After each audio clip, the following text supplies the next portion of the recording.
ഖത്തറിൽ റമദാൻ മാസത്തിൽ സ്വകാര്യ മേഖലയിലെ തൊഴിൽ സമയം പ്രഖ്യാപിച്ചു. ആഴ്ചയിൽ 36 മണിക്കൂറാണ് ജോലി സമയം.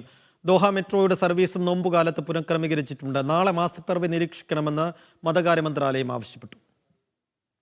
ഖത്തർ തൊഴിൽ മന്ത്രാലയമാണ് സ്വകാര്യ സ്ഥാപനങ്ങളിൽ ജോലി ചെയ്യുന്നവരുടെ നോമ്പുകാലത്തെ തൊഴിൽ സമയം പ്രഖ്യാപിച്ചത്. തൊഴിൽ നിയമപ്രകാരം ആഴ്ചയിൽ 36 മണിക്കൂറാണ് ജോലി സമയം. പ്രതിദിനം 6 മണിക്കൂറിൽ കൂടുതൽ ജോലി ചെയ്യിക്കരുതെന്ന നിബന്ധനയുമുണ്ട്.